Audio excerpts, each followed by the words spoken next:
everyone. Let me make sure we're live. Hold on, guys. I believe we're live here on the Massage Mentor group. Doing it on Zoom. Yes, we are live.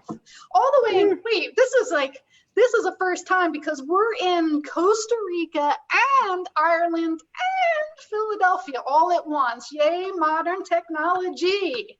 And there's no need for introduction. Absolutely. I'll do it anyway. I'd like to welcome the Erik Dalton, all the way from Costa Rica. And of course, I'd love some Aubrey Galling, all the way from Ireland. Yes. Very excited to see you both and together. What an honor, what it is for me.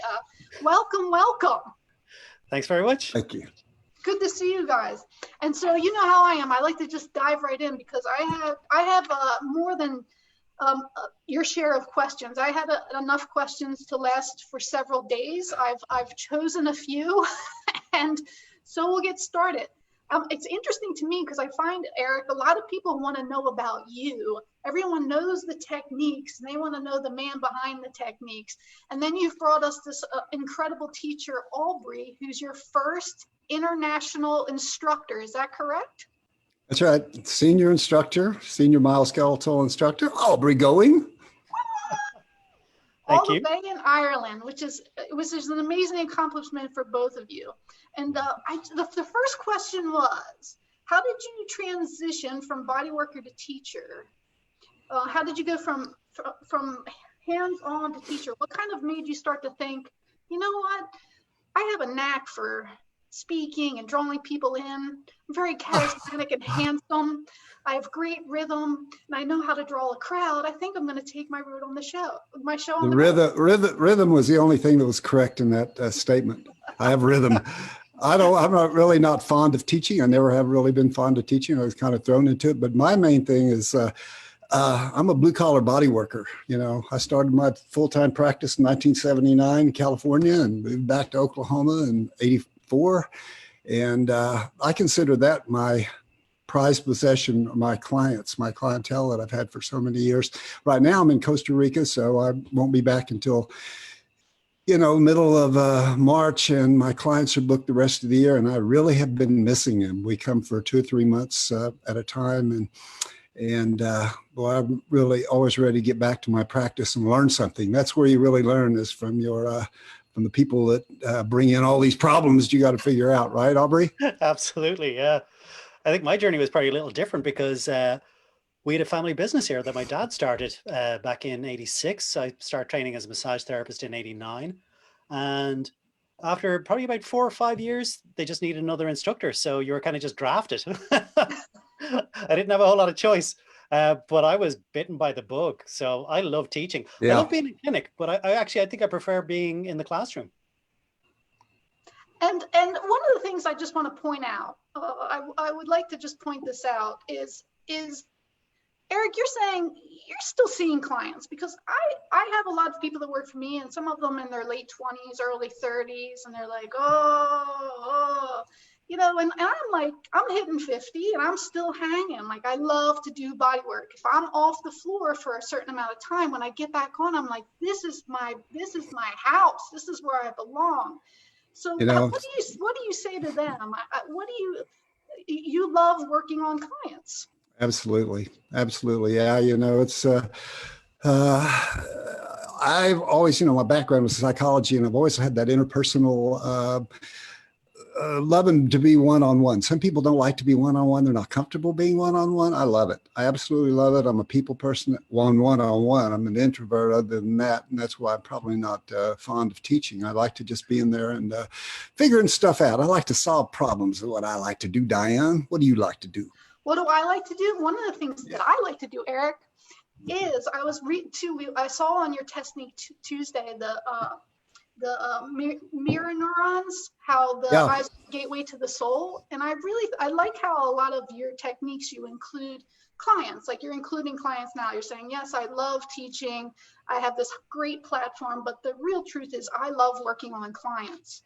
And you were talking a little bit about how that eye-to-eye builds trust, and how positive feedback also builds trust and actually increases healing. It's scientific, according to you, Erik Dalton. Can you talk more about that? Because I feel like that's something that's kind of overlooked, that positive feedback, that eye gazing that we should do with clients, that one-on-one, giving them everything we have.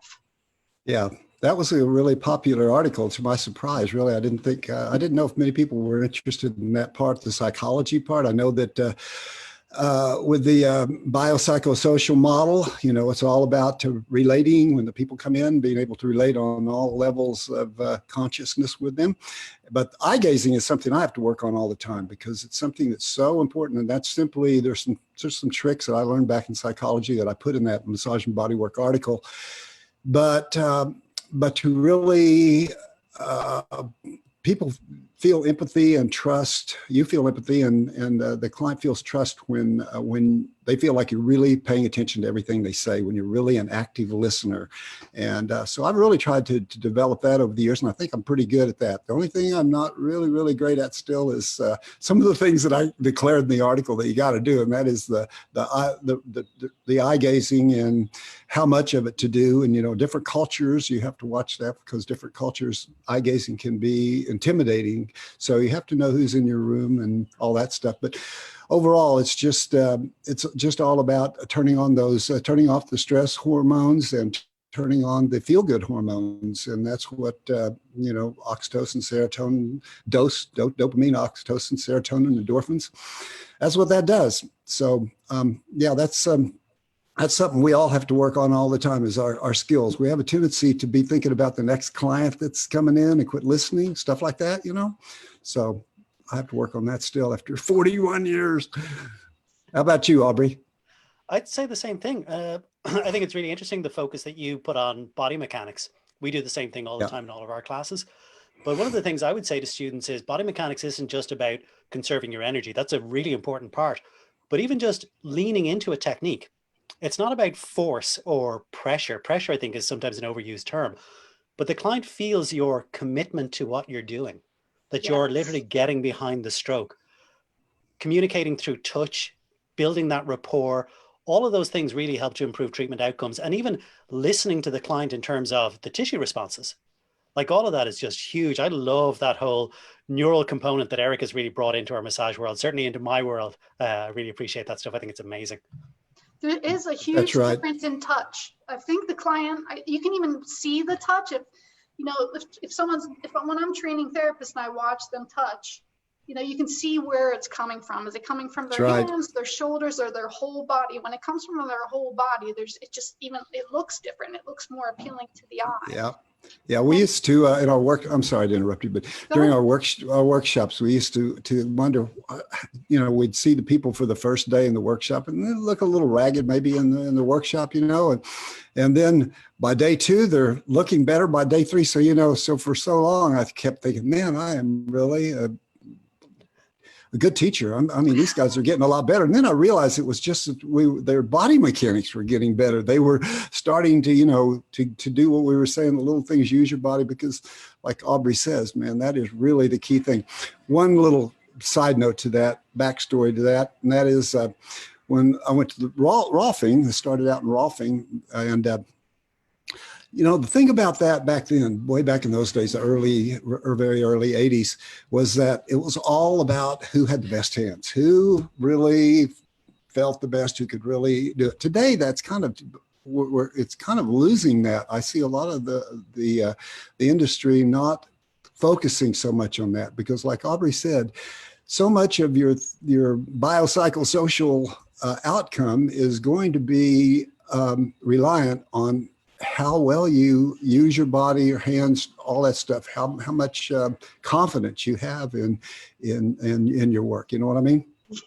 Yes. That's the whole thing. And well, that's what we try to do. That's the main thing we try to do. Matter of fact, I'm going to start this Oklahoma City workshop again. I'll remember a couple of years ago, we did touch tools. We just do the first hour, body, just hands on, just going through different kinds of forearm, elbow, extended finger, flying V, all these different maneuvers, and doing nothing. Don't worry about what you're doing.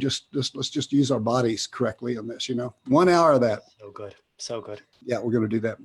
Mm. So true. It's so true. And Aubrey, since we have both of you, and here's a great opportunity for us all to hear. I mean, all the way from Ireland, how did you kind of find out about Erik? And then now you're not only teaching in Ireland, you're teaching in Europe, Australia, you're teaching in Asia. You're all over the place. So, I mean, tell us a little bit more about what it was like to find Erik and what really drew you in. Well, when I say about, earlier I said I love being in the classroom, I mean that both as a teacher and as a student. So I continue to study all the time. And I'd probably been practicing for 15, 20 years when I first came across James Waslowski. It was actually through James that I found out about Erik. My sister had heard of Erik before because myself and my sister worked together here in the college in Dublin. And it was kind of through James talking about Erik's work that I ended up buying Erik's second book, actually was my first book that I got. And that got me interested. And then I started to see, this was when YouTube was starting to become popular, and I started to see some of the video clips, and I'd be watching them and I'd be like trying them out myself. And oh, that's really good. I got to study this stuff. And I'm the kind of person that's like, okay, where's it at? I don't see obstacles. So I'm like, what do I need to do to find out more about this? He's got a workshop in Costa Rica, Oklahoma. That's where I'm going. To me, those things are a no-brainer. It's just, I'm hungry for the information. I really enjoy learning. I love being in the classroom. I love getting body work in the classroom. And the very first time I went to Costa Rica, I was sold. That was it. I mean, there's nobody that kind of goes, yeah, it was okay. The guys who go to Costa Rica or Oklahoma, they're always like, wow. Right. You're just going to be blown away. And then that was the case for me. And then I think on that first trip, Erik, I said, I've been teaching for years. I want to teach this stuff. So I came straight out and said it. And Erik was like, work your way through the library, attend some workshops, TA. And it kind of just rolled and rolled and rolled from there. The two of us just got on so great. I've always found Erik just so supportive. I mean that honestly. I mean, you think Erik's amazing. Wait till you get to know him. When you get to know him, he's really amazing. Sorry for all the sunshine, Erik. Oh, we lost him. He's dropped out. If it's too much. He dropped out. He might be back. We'll have to wait and see. I think he was saying Wi-Fi issues in Costa Rica. So, but I think that's very true, because the techniques that he teaches are, you can see the rhythm, you can see him using his whole body, you can see that he really loves what he's doing. And even from me seeing some of his videos on YouTube, I was like, yes. And then too, because I think he's so technical and so brilliant, some people think that they might, I'm like, but as he speaks and you see him, it's really about rhythm. It's really about body mechanics. It's really about the client, and it's really about the grassroots of massage, not so much, I have to find this and this. That helps, but it's the art of it as well.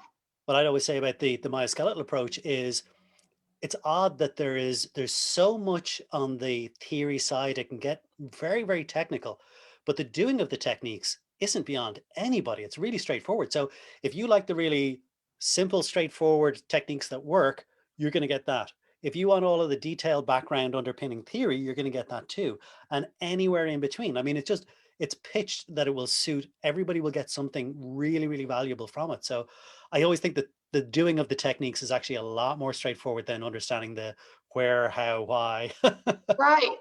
And two, and I always think too, one thing with therapists is you have to do a technique thousands of times, don't you think, to really like almost make it your own. It's not like all of a sudden you can be like, oh, I took a class with Erik Dalton, now I'm a master of Erik Dalton. It takes years of practice and learning how to use your body and all of those things. Would you agree with that too, Aubrey?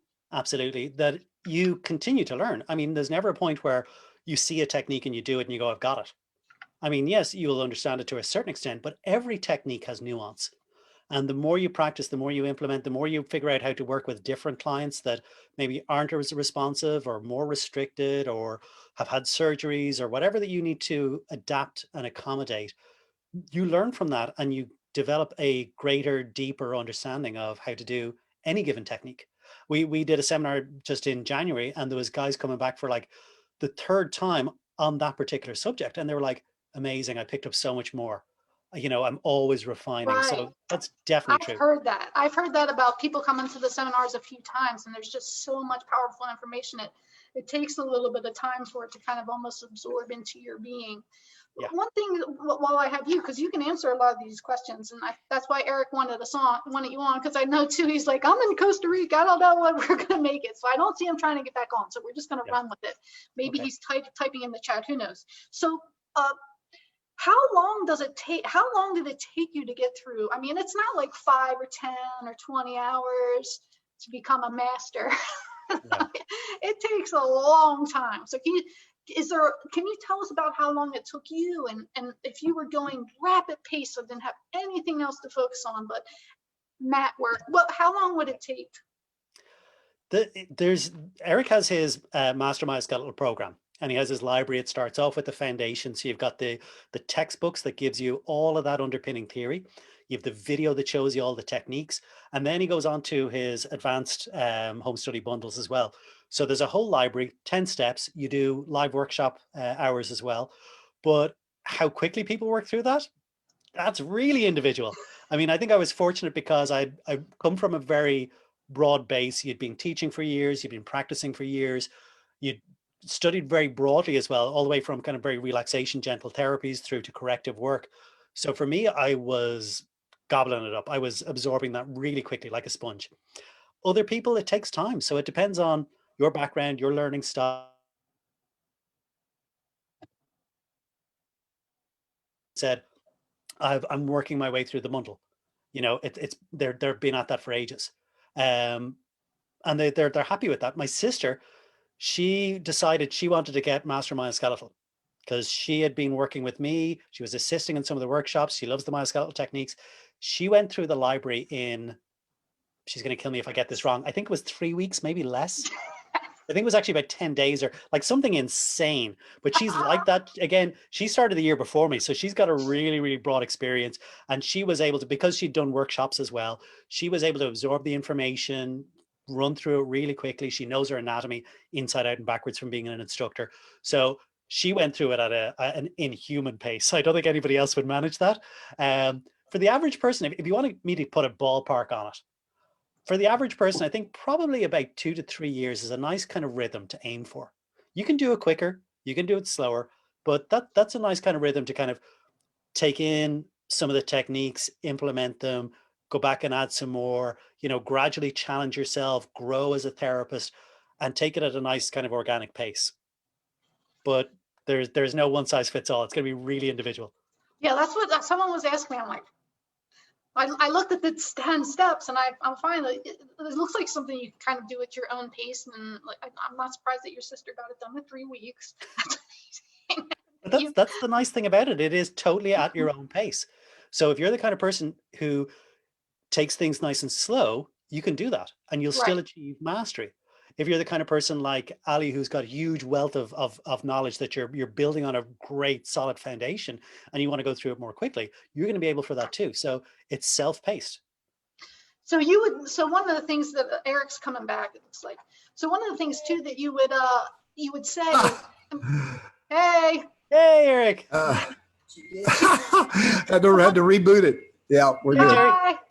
So one of the things that you would say is even after being a therapist of almost 20 years, you know, you sign up for these classes and you leave and even you were probably awesome before that, but you felt like there's still so much to learn. Oh, my treatment results, my time to improvement with clients was just dramatically changed from doing myskeletal. I mean, things that would have taken me maybe 4 to 6 treatments, I was doing in 1 to 2. And I'd always credit the way Erik has structured the techniques. You're doing multiple things almost with every technique. So that's what's really speeding things up and shortcutting. There's just, it literally is, I know it's an overused cliche about the tools in the toolbox, but literally the more tools you have, the more competent you are, the better you're able to tackle a job. You think about if you didn't have a saw and you were trying to cut a piece of wood, how long is that going to take you?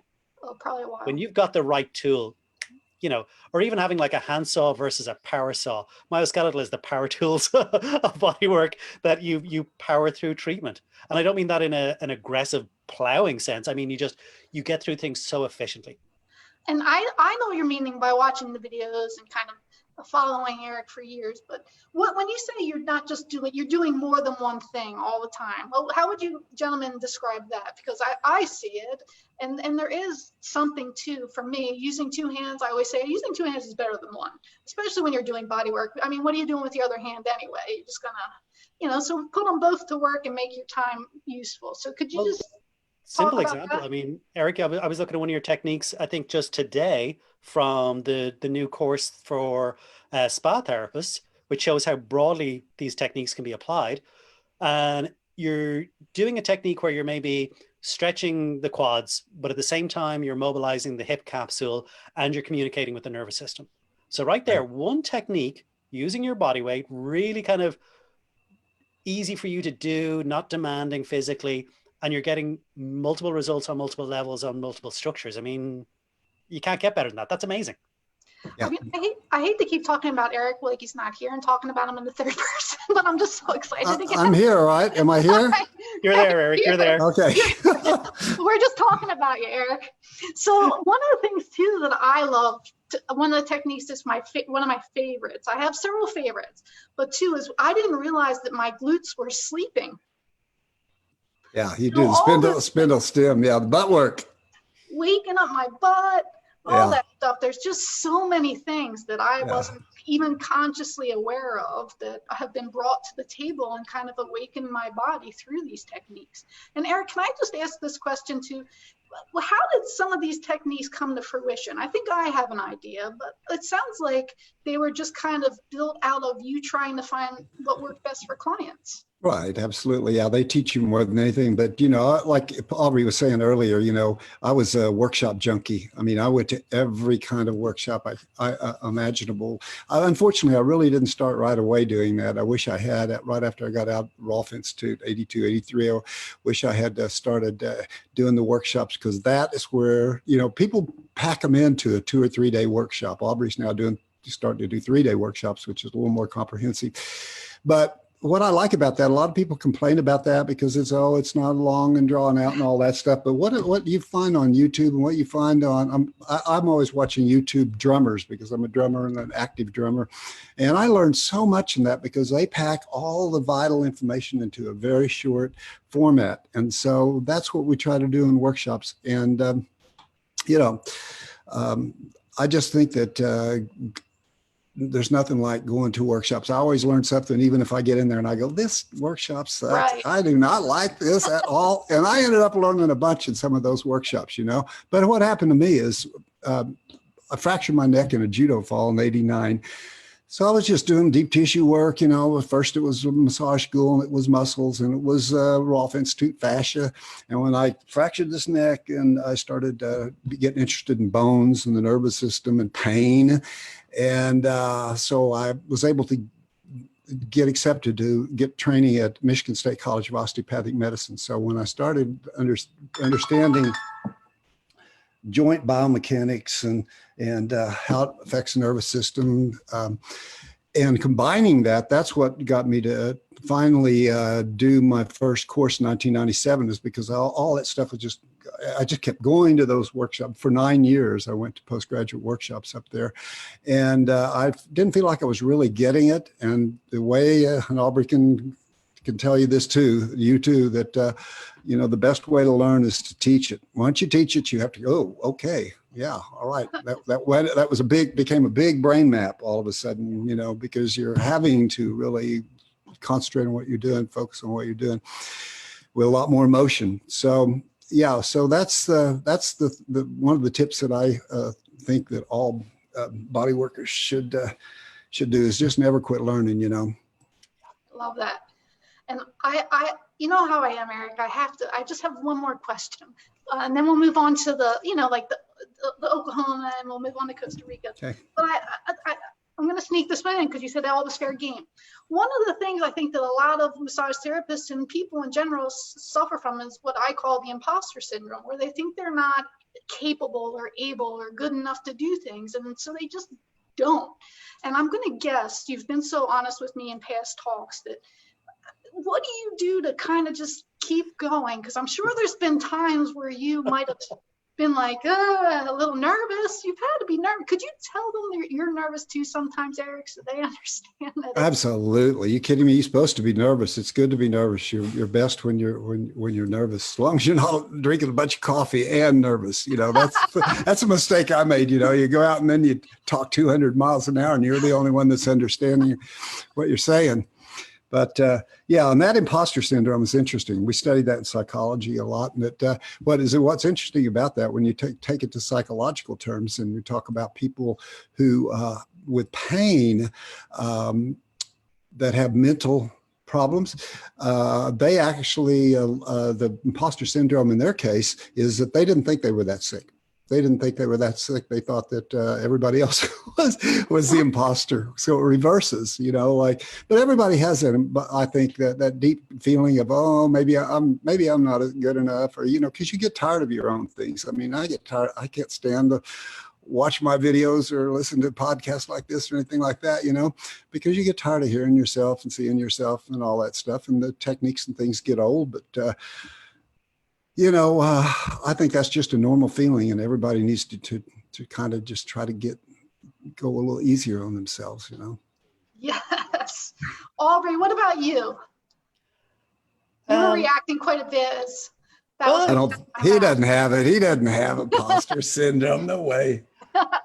Genuinely, no, never really did. But the one thing I think I always had in my mind was, I know my stuff. I don't know everything. So if you feel that, I think that's a really good way to approach things. That when I was around other educators, I was around other therapists, particularly in the early years, I kind of think, well, they'll know stuff I don't know, and that's okay. I'm open to that. I'm prepared to go. I don't know, and I want to listen. I can learn from you, but I know what I know.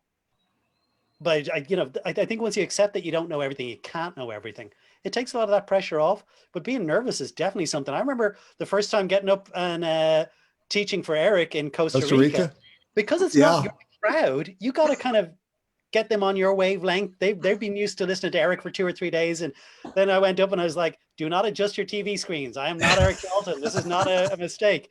Once you kind of break the ice, people are listening to you, that goes away. But Erik's right. Being slightly nervous gets you amped up, gets your neurons firing. It's a good thing in those circumstances. So being nervous isn't a bad thing.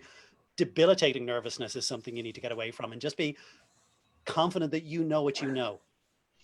And I mean, if people think I'm not nervous having you two on, I get like, whoa, No, you don't look like it. I would miss a brilliant opportunity. So for me too, I can relate to that. Those nerves, I agree with Erik and Aubrey that you gotta just use them as fuel, not as like hindrance, because they're good, they're positive things.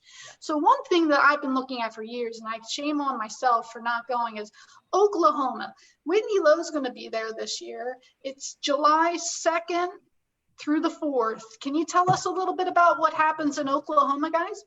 Yeah, let me start this, and then because I've got a list here of the people who are going to be here, and I don't want to leave anybody out. What we do, how it works, this is our 8th annual Oklahoma City workshop. It's almost always on the 4th of July weekend. Of course, we missed last year, of course. But anyway, we have every year I have a special guest educator that comes in and teaches them on Saturday afternoon, all day Saturday afternoon. And that's going to be Whitney Lowe this year. We're delighted to have him.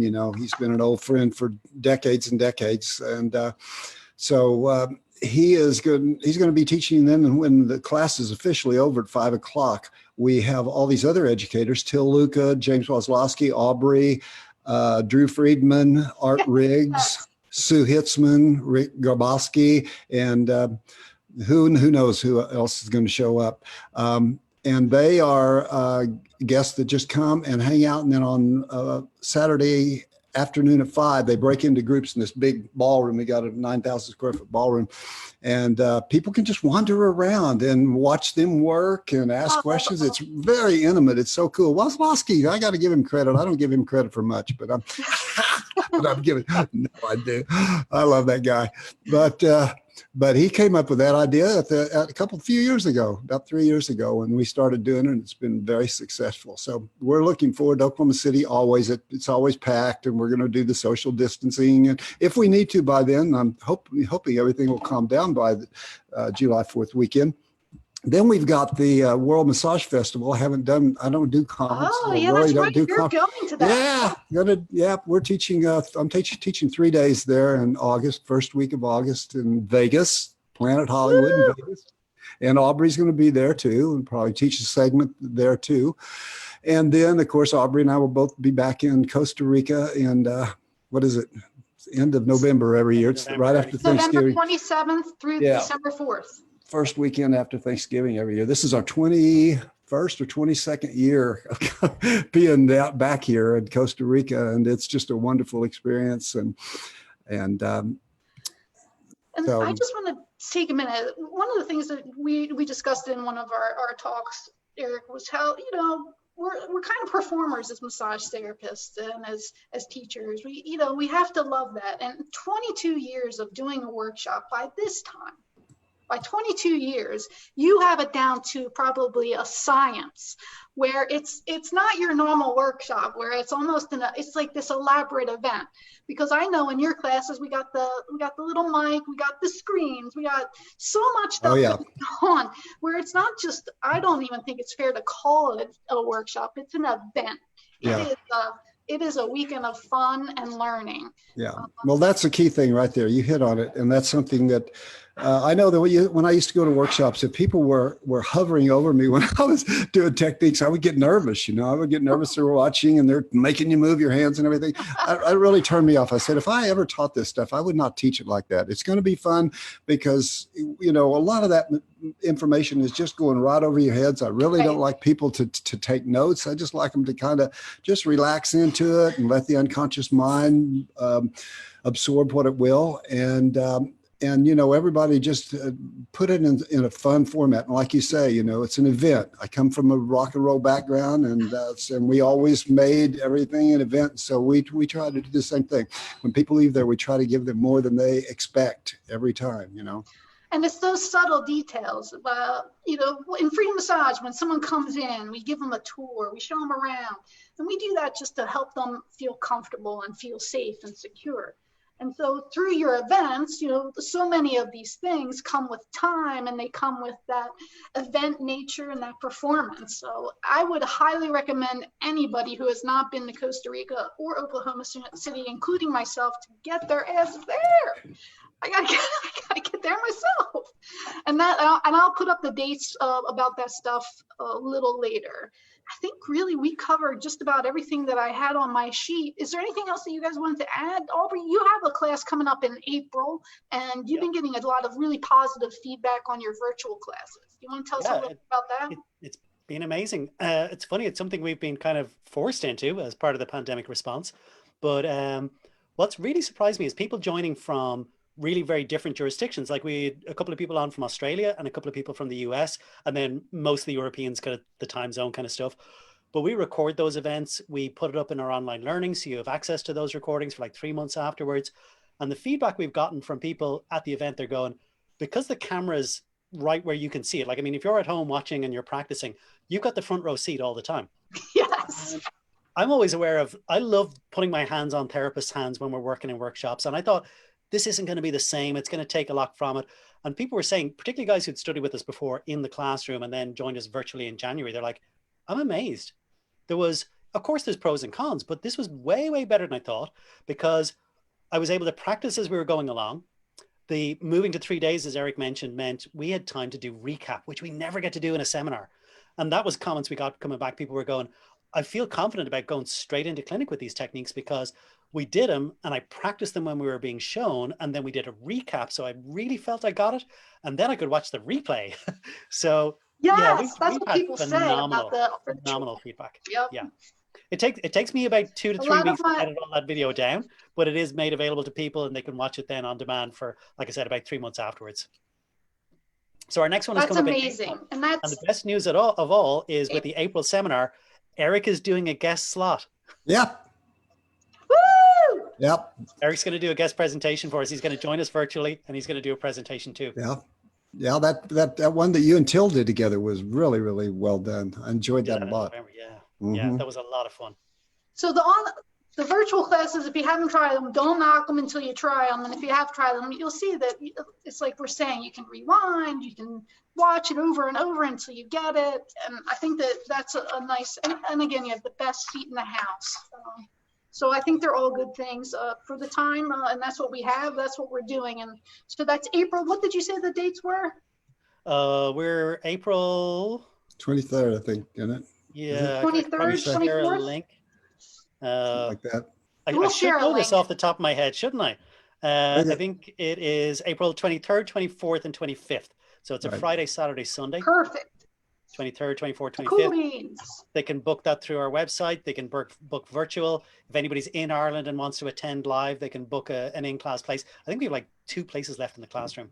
We'll have it all over Facebook, social media, Instagram, everywhere. So we'll be advertising a lot for it too. And you were asking about favorite techniques. We're going to be doing the pelvic torsion correction and some spinal stuff. So that's one of my favorite. I've said this to Erik over and over again. That torsion correction blows my mind. The effect that it has on clients is unbelievable, unparalleled. I don't think I've come across any other technique that makes as much, like, they're all amazing, but this one makes the most significant change for people, in my opinion. Yeah. Erik, do you have anything you want to leave us with? Yeah, I really like that sweatshirt you got on. Oh, thanks. That's very cool. Thanks. Very astronomical. Thank you. Hey, listen, loved it. Thank you so much, Diane. Thank you, Aubrey. Erik. Thank you, everybody, for joining us. Till the next time. Adios. Bye. Take care.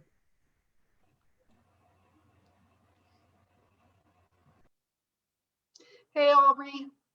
You know what? I wanted to grab you for a second. We're still live? No, that's all right. Okay. I'm going to stop it. You can go ahead. Hold on. I can't.